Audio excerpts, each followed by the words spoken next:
Jake Humphrey's Platinum Sports Picks. Why the Dolphins plus 10.5? I just posted a podcast on why I like the Jets plus 3.5.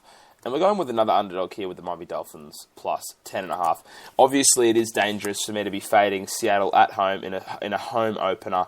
We've got Colin Cowherd, who loves the Seattle Seahawks, minus 10.5. He's willing to eat the points. And I think, all the signs point to an obvious large Seattle Seahawks cover.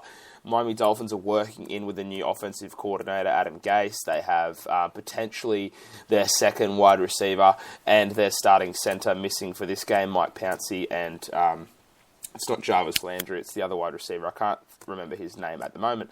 But they do have a couple of people out. But the reason that I like the Miami Dolphins is because of what they've managed to do on the defensive side of the ball over the offseason. They added Mario Williams in there. And I really think that he's going to bring a lot to their defense up against this Seattle Seahawks offensive line that has really always been a bit of an issue for them. I mean, Russell Wilson's had a hard time staying clean, and on this defensive line for the Miami Dolphins, we've got Cameron Wake, Ndamukong Suh, Earl Mitchell, and Mario Williams. The linebacking core, Koamisi, Kiko Alonso, Jelani Jenkins. The corners, Byron Maxwell and Xavier Howard. The safeties, Issa Abdul Kudas, I believe is his name. He's a 6-year pro out of Fordham. And the other boy, Rashad Jones, who is a beast. And this Miami Dolphins defense is good. Now, this is another pick. The reason I've taken this approach, for me, it was really, really hard to fade Seattle just because the Seattle Seahawks are such a powerhouse. They're such a good team. They're such a big, publicly loved team. They've got the Legion of Boom. They've got Russell Wilson, who is just this incredible athletic quarterback. Sometimes when I look at this pick, I still think to myself, damn, what am I doing? Why am I fading the Seahawks? But I've got to go back to what I like to do. I've got to go back to my roots. I've got to go back to the bread and butter. And the fact of the matter is that the Miami Dolphins opened this game as a plus 7.5 favourite, and they've since gone out all the way to plus 11.5 or plus 10.5. And it's really tricky for this one because I can't base every single one of my picks off this movement, off this line movement, off this money, because at some point common sense has to come into the situation. My NFL knowledge has to come into the situation. How teams perform, where it's like sports betting and being successful isn't only a combination of it's not only line reading, it's not only knowing personnel, it's not only knowing history, it's not only knowing where teams slip up at what parts of the season, it's not only knowing who plays well against what matchup. You've got to know everything. You have to know everything. And what I know is that the Seattle Seahawks team have shown bad signs on defense in the last couple of years. They had a couple of games last year at home where I watched their defense get torn up. They got 34 points put on them by the Pittsburgh Steelers. They got about 34 points put on them by the Arizona Cardinals. They had a loss at home to the Rams. The Seahawks team isn't as strong, and they're not as fresh as what they were in 2013. And when I say fresh, in 2013 they had all these new guys, Richard Sherman, Cam Chancellor, Earl Thomas, whatever. They were doing these things that no one had ever seen before. Now I think a couple of the OCs around the league are starting to catch on to exactly what's happening with them, and they're maybe starting to exploit this a little bit more.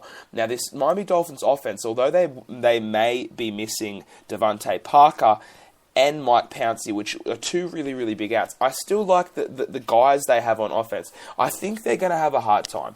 Let's be honest. The Miami Dolphins on offense are probably going to have a hard time. And talking about Ryan Tannehill trying to break in a relationship with a new offensive coordinator, this is a very, very, very unideal situation to start things off. However, Ryan Tannehill is coming out in quarterback with Jarvis Landry in wide receiver and Kenny Stills at the other wide receiver. They've got Justin Hunter, who is also backing up Kenny Stills, who's from Texas. He's a big body. 3 relatively solid wide receivers.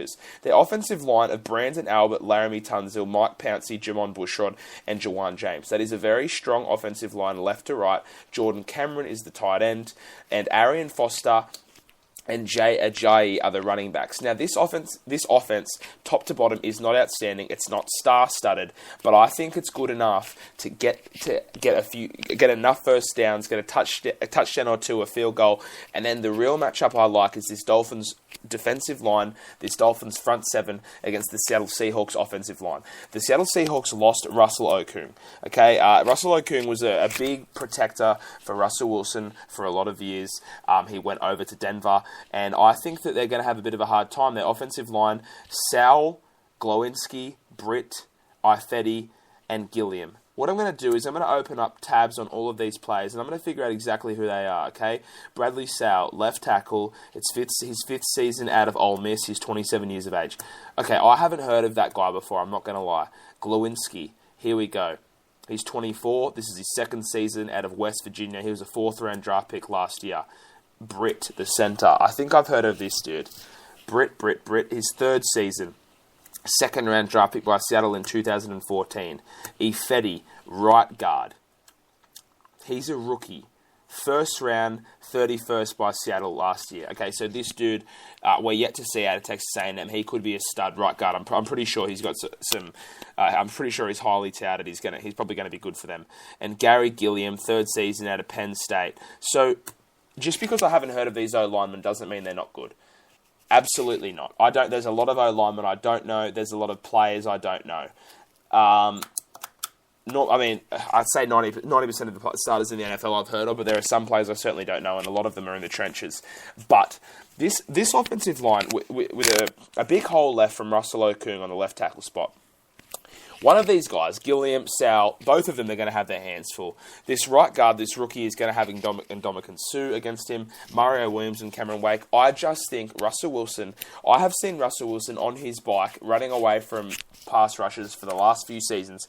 Their offensive line has struggled, and I don't know how quickly they're going to be able to get in sync on the offensive line, okay? This Miami Dolphins defense is really good. Kawamisi and Kiko Alonso coming over from Buffalo in the trade, I believe it was.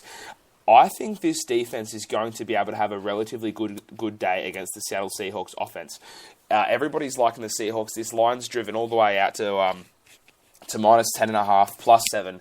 So it looked to me, that looks like a 3.5 point spot, a 3.5 point present we're getting from the public. I think this 3.5 point movement can be attributed to Mike Pouncey and Devontae Parker being questionable / more likely doubtful. However, I do think that this Miami Dolphins defense is going to come in there and really get after it. Now, this is such a tough game for me because the Seattle Seahawks at home are crazy, okay? They are crazy, but I'm sticking to my guns. The Seattle Seahawks, I don't love them covering big numbers. I'd take them to cover 7, but in this spot, a touchdown and a field goal. It all depends how Ryan Tannehill gets into a rhythm early on. It all depends how he looks in the pocket, if he can stay clean early on. It's going to be tough, man. But this Seahawks defense, obviously they lost Bruce Irving, who went over the Oakland Raiders. They lost Byron Maxwell, obviously. That's old news. But I just don't know. Obviously, their secondary is still really, really nasty. Let's have a look at the Seattle Seahawks defense, okay? They got Michael Bennett, beast. Atbar Rubin, who came over from the Cleveland Browns, is a solid guy. McDaniel and Cliff Averill. So that defensive line is still quite good. This Tony McDaniel dude, last year, he had 1 sack and 25 tackles. Okay, so he didn't do a whole lot last year. So I can't remember who their defensive tackle was last year, but I think this McDaniel guy is relatively new in the starting lineup. KJ Wright, Bobby Wagner, and M. Morgan is the strong side linebacker. Mike Morgan, he is a 6th-year pro, and last year he made 17 tackles. So they're working in a couple of new guys with McDaniel and Morgan. Obviously, they lost Bruce Irving. They've got Richard Sherman, Cam Chancellor, Earl Thomas, and Jeremy Lane. Jeremy Lane last year had 2 interceptions, 13 tackles. Australia is about to sorry, guys. Bloody ESPN ads. Something just went off then in my headphones. Not sure if you heard it. Regular season, 13 tackles, 6 passes defended. So, this Seattle Seahawks defense, that I cannot come out here and say this defense is weak. They have really, really, really good players. However, it's probably not as strong as what it used to be. It's probably not as mysterious as what it used to be. They're doing things that people have seen before. I'm not saying they're not going to come out with some new. They might come out with some new crazy tactics, but what I'm saying is that there's a lot of film on this defense now, and people will be able to expose a little bit of what they're doing, as what they were doing last year. The Steelers did it, the Cardinals did it, the Carolina Panthers certainly did it in the postseason. I am worried about this Seahawks aerial attack because the Miami Dolphins secondary, I'm not 100% sold on, but I really think they're going to be able to disrupt the Seahawks quite a bit. Okay, so that's what I'm thinking about with that matchup. Now, I know it's really tricky fading Seattle at home.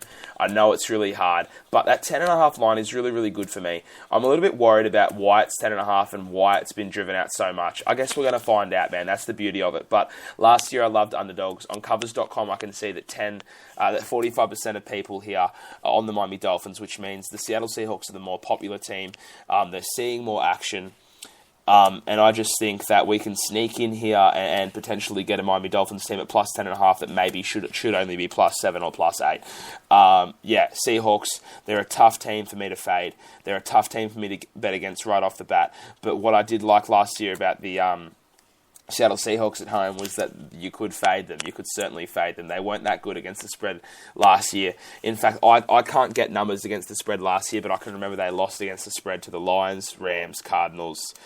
That's 3 off the top of my head out of their 8 home games. So I'm guessing their ATS record at home was, hovering around 500 last year. Don't know how well they did there. But yeah, the Miami Dolphins, I think they've got enough matchup pluses when talking about their defensive line. I think they can disrupt Russell Wilson. I think they can. Let's talk about one more thing. Marshawn Lynch didn't take a lot of snaps last year. Okay, he only ran for 500 or so yards, but I think the hole that he's going to leave in that locker room is going to be a pretty big one. He was obviously a mentor for that running back core. He would have done a lot for those guys in the locker room at practice. Marshawn Lynch, they're moving on from a very, very, very big part of their franchise, and I think without him, without beast mode, he's done so much in Seattle. I think it's going to be interesting to see how those guys can pick up the slack. And like I was talking about, that front seven from the Miami Dolphins, they're really, really good. Mario Williams, Ndamukong Suh, Cameron Wake, those guys are going to be in the backfield. They got a couple of fast, athletic linebackers, good tacklers.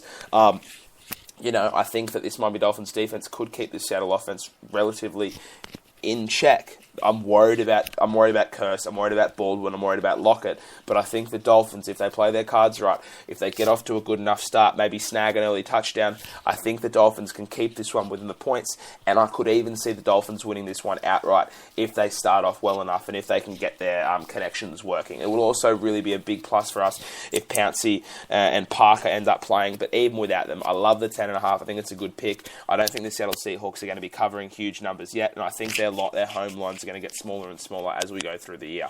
That's why I like the Dolphins plus 10.5. That's why I think Colin Cowherd's wrong. I've got 4 more coming for the Eagles, the Falcons, the Cowboys, and the Saints, and I might throw in a bit of chat about the Cardinals money line pick as well. I'm Jake Humphries. Talk to you soon.